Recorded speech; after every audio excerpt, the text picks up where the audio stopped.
What's the easiest choice you can make? Window instead of middle seat? Picking a vendor who sends a great gift basket? Outsourcing business tasks you hate? What about selling with Shopify?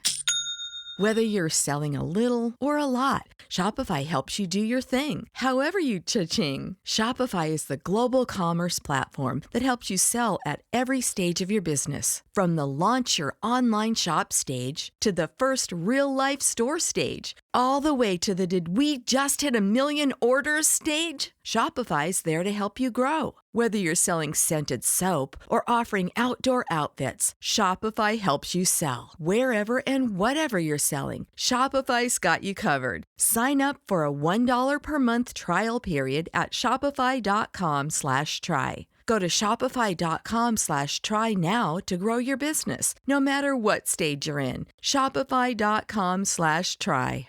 So our podcast is called Right and Wrong. Are these your notes? These These are your notes about what we're going to say? Anything. Nailed it. Is the short answer.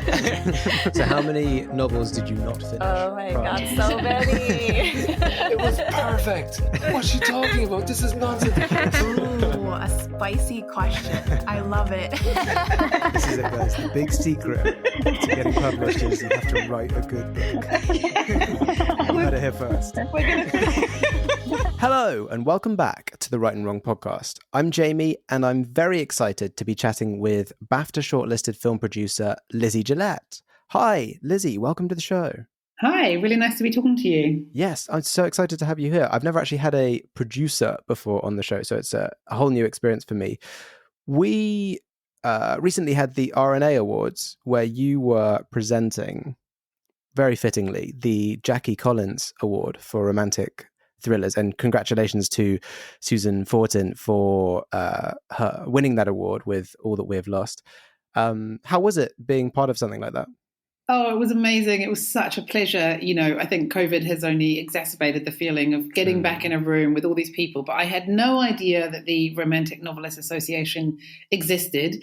And then when I arrived, you know, it was just such a kind of joyful evening with all these different people dressed in beautiful dresses and shoes. And you could just sense that everybody was with their own tribe. There was a lot of solidarity in the room, and people were so thrilled, you know, to be there and to celebrate the writing. It felt to me like when I go to my documentary festivals, like it's like you're with your community, and it was so nice to be able to be part of it.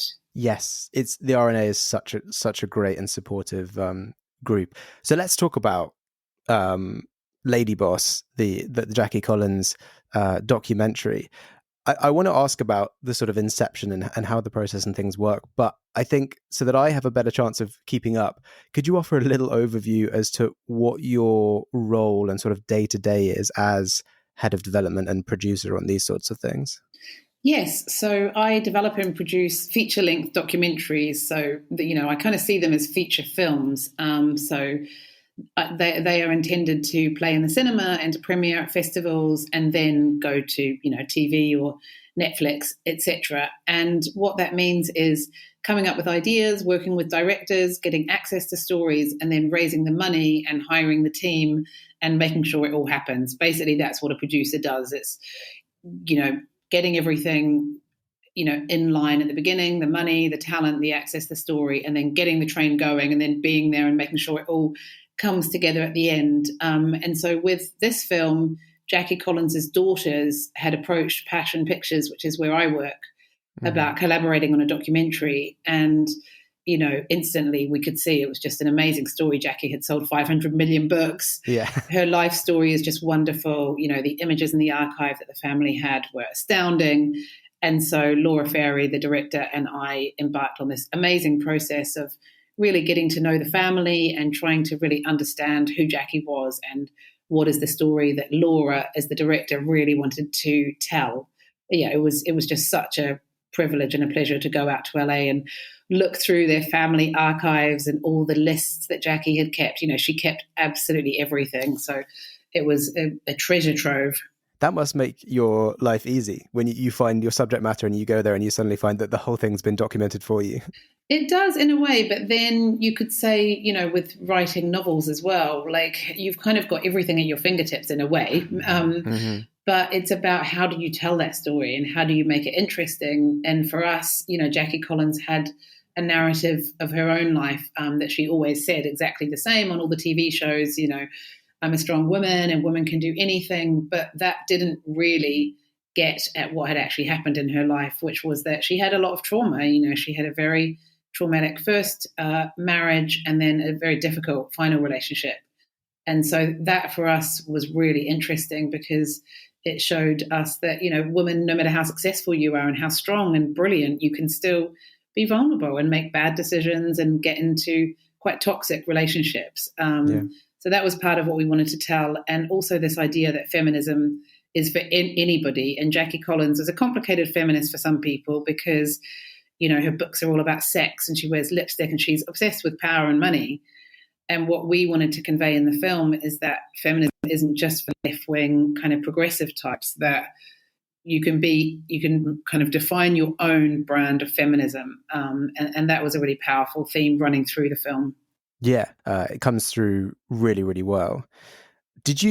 Were you familiar with much of her work sort of before doing this, or was it a sort of exciting tunnel to fall into doing the research for this project? I didn't know any of her work, I'll be really honest. And when we first started researching it, I read her first book, The World is Full of Married Men, which came out in 1968. And if you think of Britain at that time, it's pre-Thatcher, it's really astounding that she wrote this book. And it's really racy. And the girlfriend doesn't want to get married to the married guy she's having an affair with because she just wants to be cool and single and young. And there's a lot in it, and it's quite dark as well. I was quite surprised actually, but I love that book. And then of course I read Lady Boss, which the film is named after. And my partner did think it was a bit funny, all these Jackie Collins books like piling up in our room. She was a real trailblazer. She really paved the way for so much of what modern literature does and can get away with, I think. Yeah, I agree. And she's an incredible storyteller. And that was one of the other things we tried to convey in the film, that, people sneered at Jackie Collins and there's a kind of inbuilt misogyny against that type of writing. Mm-hmm. And it's almost to say that female desire and female perspective on these things isn't as interesting as like male existential crises, which, that we've had enough books on those topics. And you can't deny the fact that she was a brilliant storyteller. You don't write 32 books and sell 500 million books by some kind of fluke or because you're well connected. It's hard to write a good book, and she did one a year, every year. She was incredibly hardworking and really good at her job, and of course an amazing businesswoman, and built this whole kind of business empire around the books. Yeah, and as you kind of talked about a little bit there, this sort of persona as well, this character, this very strong female, you can do anything sort of persona, which didn't necessarily reflect the troubles that were in her own life. I think she realized the value of brand very early on, and the value of kind of being a brand as an author, and being photographed and all of that stuff. She was almost like ahead of her time in terms of social media, because evidently she used to have these dinner parties in LA, and she would take a photo of all the people at the dinner party, and then she would get the photos developed the very next morning and post copies of the group, like send the photos by post or get them taxied to everybody's house who was there. So it's almost like now on Facebook, when you tag people and say, oh, wasn't that great? We were all together. She did that, but like in a kind of analog way, realizing that value of networking and kind of framing the scene that you're in at all times. Yeah, she would have absolutely been all over social media. She would have killed it. Yes. So you mentioned that it was her family that approached you for this documentary, and your work kind of spans quite an eclectic range. Most recently, you did The Territory, which is about the indigenous people's battles to protect the Amazon rainforest in Brazil, and then your next one is We Still Rise, which is about the women's movement around the world. Are most of your projects sort of brought to you, pitched to you, or do you sometimes go out and seek them? Yeah, it's a real mix. Lots of people bring in ideas and stories and access, and often it's documentary directors that I've known and worked with for a long time, and they have, you know, a burning passion to tell a certain story. And that is often how it starts, as a conversation. Sometimes, I mean, at Passion as a company, yes, we go after stories all the time, and we have a big team that, you know, develops ideas. We've got, you know, a lot of projects. I think we've got 10 things in production or something at the moment, and probably most of those were developed in-house. So yeah, it's a real range. People bring us stories, we come up with stories ourselves, and often it's kind of somewhere in between the two, in that it comes from a conversation. Yeah. Okay. So you're sort of constantly putting feelers out and meeting with people and discussing new ideas and concepts. It's really fun. It's really fun because anything can make a brilliant documentary. Yeah. You know, but the problem with that is that drawing boundaries around it is hard. So, you know, you might be out for your morning walk on the heath or something and meeting someone for a chat, and everything could be a potential documentary. So you have to try and have a lot of kind of, I don't know, internal no's, because there's only so many films you can do at any one time. Yes, indeed. I mean, not dissimilar to the publishing industry, where the publishers can only take on so many books. And sometimes, and I'm sure this is the same with when you work, sometimes there is a really great idea, but you're just not going to be able to make it work for various logistical or timing reasons. All the time. Yeah, all the time that's the case. And speaking of parallels with publishing, I was interested to see when you made the climate documentary, The Age of Stupid, great name, you set up a crowdfunding scheme to make that. How did that work? It was about 2004, and me and the director were thinking, how are we going to raise money for this climate change documentary? And we didn't want to get it commissioned from, for example, the BBC, because we didn't feel that that was the way to make the strongest film. You know, the director really wanted this to be hard-hitting and independent, and so we wanted to raise the money independently. Okay. So we kind of had it in our heads that the film would cost £500,000 to make, but we knew that that was too much for us to just raise. So we thought, well, let's raise, you know, a tenth of that. Let's raise £50,000 and get going and kind of go from there. So we came up with this plan whereby we invited various people we knew to come to an event, and we told them about the ideas for the film, and we offered them the opportunity to invest in it. And we had 100 people put in £500 each. Okay. And so that was the first £50,000. We bought a camera, we started filming, and then of course we spent that money.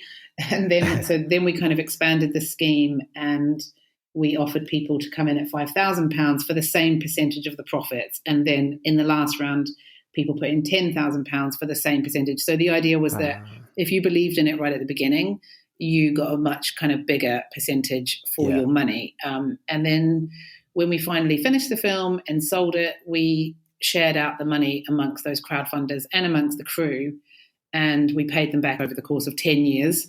The people who put in £500 at the beginning, they did get their money back. The people who put in £10,000 at the end, they did not get all their money back, you know. So because the percentages were so low by then, but nobody did it to make money. You know, these people, I think we had 350 people, and they all did it because they wanted to see the film made, and they became huge ambassadors for the film. And a lot of them, it kind of took over their lives for a certain period of time. One of the crowdfunders hired a cinema in Norwich and paid for every ticket and invited all the local council, and people really feel that they were a genuine part of it. You know, we used to email them when we were on shoots and get advice and help. And in fact, one funder even loaned us business suits to wear to an important interview because we didn't have any posh clothes ourselves. Our group of funders was not just financial, it was really our moral support. And it was kind of, because we didn't have an institution backing us, it became the crowd that really, the village, I guess, that helped us make the film. It was a really wonderful, wonderful process. Yeah. Well, I mean, I've always seen crowdfunding, the way it works is the nature of it is such that you're not necessarily doing it to make money. You're doing it because you believe and support in the project. And if you get perks, whether that is, you know, returns on your investment or just bits and bobs, trinkets, signed stuff, that's just a fun thing. But you're really doing it because you're supporting a project you believe in. Yeah, that's what we believed. And, you know, when we did it, there was no platforms like Kickstarter. You know, I think this was 4 or 5 years before Kickstarter even launched. And we didn't do the rewards, and we just put it very plainly, like it's about making the film, getting the film made. And of course you get a ticket to the premiere, and they did get their name in the credits, which I think people liked. But there was just a real sense of momentum and people wanting to be part of something. Yeah. Do you think that crowdfunding route since then has become more prevalent and more sort of indie films and things are being crowdsourced? Yeah, well, there was kind of a peak around about 2010 or 11. That's when Kickstarter really was starting to gain a lot of traction, and people were raising serious amounts of money, because we raised £500,000 to make the film. And then when we finished the film, we actually raised another £500,000 to finish it. Yeah. But it has been in a bit of decline since then. And, you know, I wouldn't really personally do a crowdfunding campaign for a film now, because the data shows that 70% of the money comes from your family and friends, right? So you have to be really willing to ask them. And my family and friends have now been asked a lot of times to back things. And, you know, the amounts are actually not that big now. Like often people will raise £20,000 or something for post-production. So it's not going to fund a whole film. So, yeah, for me, the amount of work involved compared to the amount of money and support you get, it just doesn't make sense for the kind of films I'm doing now. Right. So big sort of established studios are not in danger of being dismissed for crowd-funded projects in the future.